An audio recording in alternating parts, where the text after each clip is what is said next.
What's up, everybody? Welcome back to Old Volks TV. Big day today. You know, it's the culmination of my collection of awesome parts.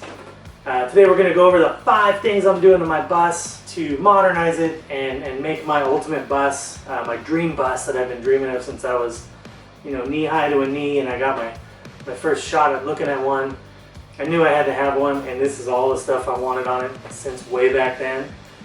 You know, we're doing 5 upgrades on this thing, major upgrades. I've done some other stuff here and there, but this is the big stuff. You know, this is finally going to be what I want. You know, the big thing is the engine, you know, that's out there in the shop. I'm sure you've seen it lurking about out there. We're finally going to get that thing assembled and painted and put in the bus. I've got all my EFI stuff here from the dub shop. We'll get into all the details of that stuff later. I really want to show you guys some of the custom items that Mario makes out there. You know, this is a guy that loves what he does, and it shows in his kit. You know, so we'll get a better look at that. We're doing the brakes. You know, we rebuilt these Porsche brakes for that bus. You know, if you're going to go fast, you got to be able to stop fast. Especially out there in traffic, people are idiots. Everybody's got airbags and seatbelts, and they drive like they don't care. So people pull in front of you and slam on the brakes.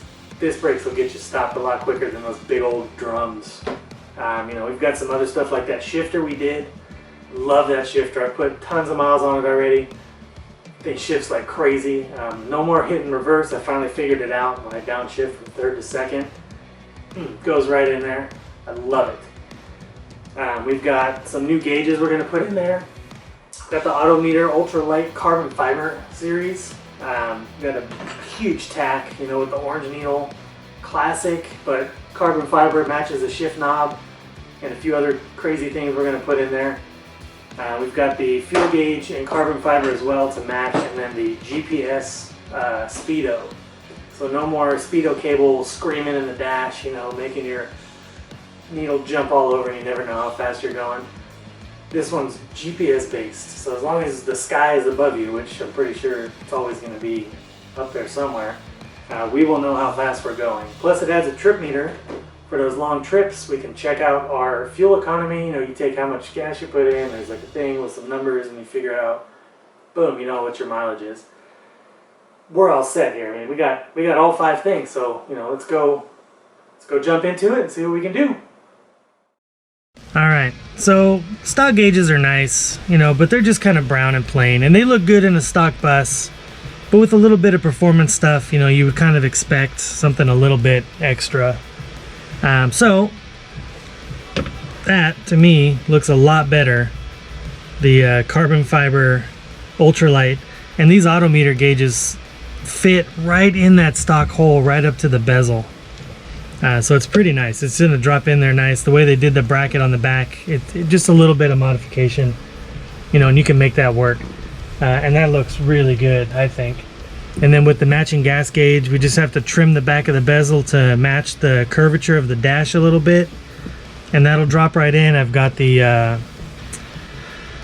fuel level sending unit for the tank that'll give it a 12-volt signal that'll make it work great. And we can put the cool blue LEDs in there, and that'll match what Lorenzo's put in the radio here. So everything will match, everything will dim nicely, you know, very professional. Matches the shifter really good. You know, we've got the yellow numbers here. We've got the gold on the bottom of the shifter, the little gold nugget down there. Carbon fiber matches the knob. Everything, you know, the bezel matches the shifter. So everything kind of matches. It ends up looking really, really nice when everything is cohesive. So we get the interior nice and cleaned up. You know, you can't beat that. It'll almost look factory, but just have the modern twist on it. So, you know, we'll jump down. Let's take a look at that shifter. I'll put the link up here for the video from when I put that shifter in just recently. I've got some miles on it. I love it. We're doing a write-up in the magazine actually about that shifter, so you can check that out at Volks America.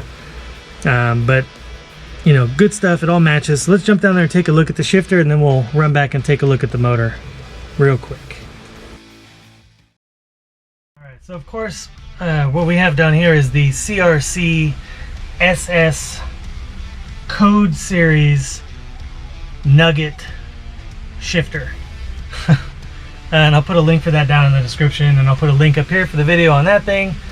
I freaking love this shifter. This has got to be the best shifter that I've ever had in a bus ever.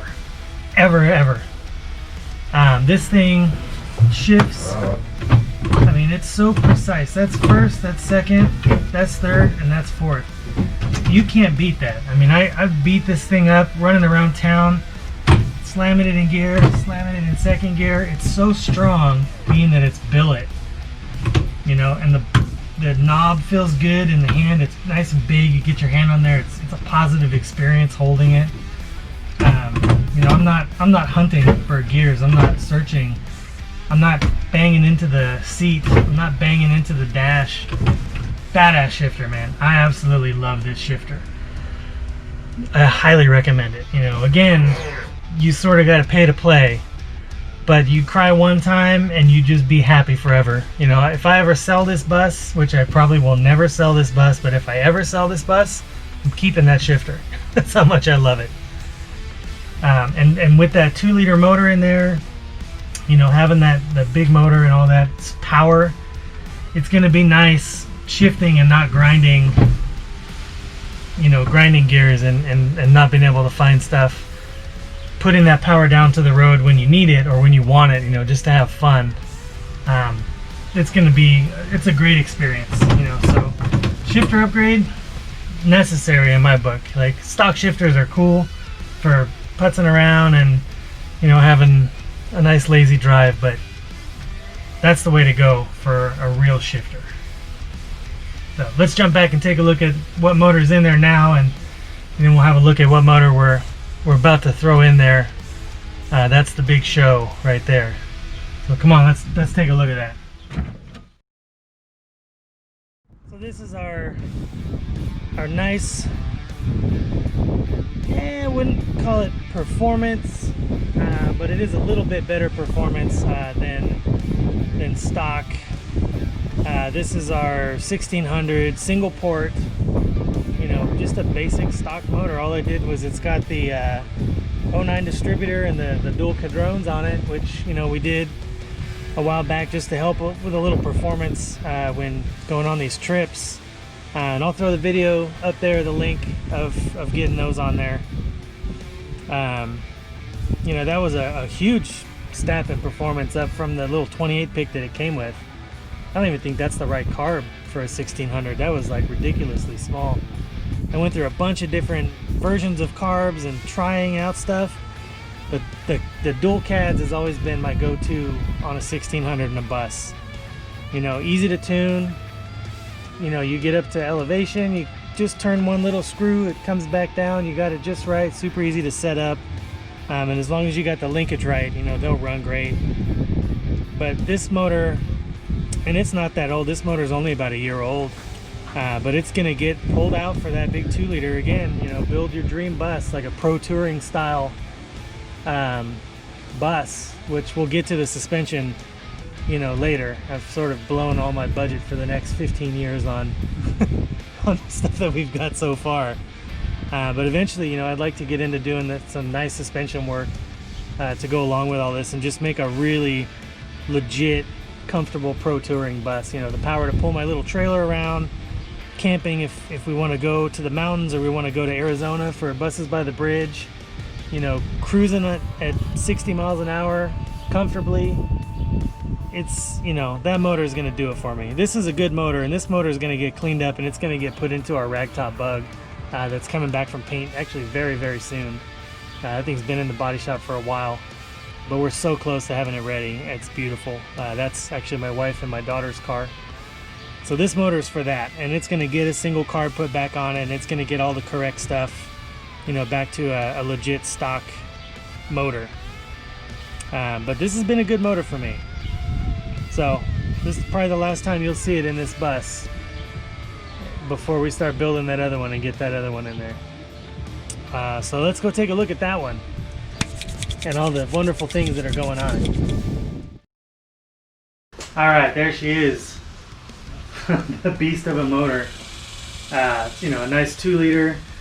Came with 44 Webers on it. You know, ran great in the car that it came out of. Very fast. you know, very exciting to drive, but not a bus, you know, so who knows what it's going to feel like in there. It's a little bit heavier, that bus, but should still be tons of fun, have plenty of power for what I need. Now we've got the CB throttle bodies and polished intake manifolds with the injectors on them. Super clean looking, I think.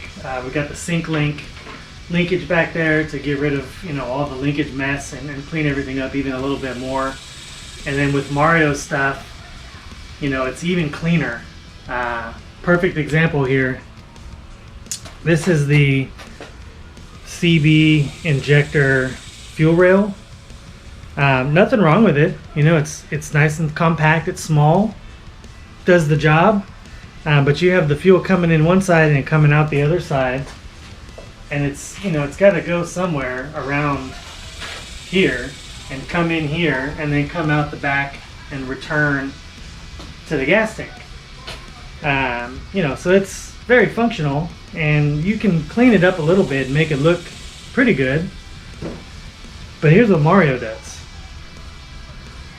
So this is his fuel rail. This is the in and out on the back. You know, so this sets up like that, and this is his fuel injector retainer. These are retained by like a little spring clip, you know, just here, that goes around there and just sort of slides onto the shape of the rail. Again, functional, but not very elegant. That's just how it is. Even on new cars, that's how they do it. You know, the injector just pops in there and the clip slides over. Mario's got a little clip that actually fastens to the bottom and captures the injector inside the bottom of the fuel rail, you know, and then your fuel comes in and out the back, super clean. Gives you enough fuel line with the kit, you know, to do it all, and long enough to kind of hide it. You know, so that's cool. And they're Billet, and they got his shop name on there. I love that when somebody, you know, innovates something so cool and then puts their name on there, so you know, there's no doubt about it. You know, you got the original, the good stuff. He also does the cam sync. This is the CB Performance cam sync that goes with the ignition system that I had that came with this, the Magna Spark fuel injection setup. But I've upgraded, so I don't have that anymore. I do have the crank trigger, which goes down here, and he makes a nice pulley, and I'll put a link to a picture of one of those, or I'll put the picture around here somewhere so you can see the work that he does on the back of the pulley. But this is the plug CB Performance gives you, you know, to fill that hole, and it looks cool. You know, it's nice. It's a billet, you know, plug. But Mario's is just a little bit smaller. It's a little bit cleaner, you know, and it just pops right in there, and it keeps the crap from getting in the hole, and it keeps the, you know, it keeps everything clean and tidy and nice, you know, and it's out of the way, and it's perfect. So I'll show you what those fuel rails, this is what that fuel rail looks like on there. You know, it's really nice, and it holds those new injectors in there. Those are the 30-pound injectors or 32-pound injectors that he sent with the kit, you know, high flow, whatever, top of the notch stuff. And this is how it looks with the CB one. You know, still, again, it doesn't look bad with the CB stuff on there. It's just, you know, the in and out coming through the middle, the older technology, and it's just harder to hide it. You know, I want it to look as clean as possible. And aside from having to put the throttle position sensor on the front because of the sync link on the back, you know, this is mounted where that throttle position sensor would go hidden. So now we do have to see that, but I'm going to try and hide that as best I can in the bus. You know, but those look really good. And then he has this bracket. I've got these covers on here for when I was going to turbo it, but this bracket sits in there right around the velocity stack and puts the manifold pressure sensor or temperature sensor, I forget which it is, but it puts it inside the air filter. So again, you don't have to see it. The wire can come out the back and be hidden, and it'll be super clean. So, you know, overall, that's a pretty nice setup. You know, it's going to be really, really cool. I got to get a little bung welded on here to the collector for the oxygen sensor. Probably put it on the back. and run the wires there. We're going to get all the tins painted up real nice, or I guess the fiberglasses. I don't know what you would call it. We'll clean the fan off and get that painted. And you know, this thing will be ready to fire. With that kit, it's super easy. So, you know, with all this, we've upgraded the bus. It's modern, it stops, it goes. You know, it looks cool, everything matches, everything's gonna look good. This will have some carbon fiber, you know, little touches on it to match what's going on in the cab. And we're keeping all the old stuff, and nothing that we're doing can't be undone. You know, we can put this back to stock and original if we want to later. And it'll still be a nice original bus. You know, we're not cutting anything, we're not doing any crazy body work to it. The original paint is still there. The only thing we do have to do is change the tires from 14 inch to 15 inch to clear the brakes. But that's it. One change, and I'm going to keep those wheels, and I have the hubcaps, the original hubcaps for it down there. You know, so again, we can put it back to original if we want to. But we can do these changes and make it modern and nice, and really have a good time with this bus and really have fun with it. And it'll look the same to everybody else, you know, but people with the careful eye can look in there and see, you know, the shifter, the gauges, the motor, all this stuff. You know, the sound with this muffler is a little bit louder, but it's not crazy like a Stinger. So I'm pretty excited about it. It's gonna be pretty nice, you know, when it's all done. So you get to come along and watch me add all this stuff on there. You know, some of it we've already seen, you know, the shifter and been building the brakes up. So we'll do, you know, these 5 awesome upgrades to the bus, and then, you know, maybe someday you do your own. So until then, let's hit that little subscribe button, ring that little bell for me. You know, become a fan, tell a friend. Thanks for watching.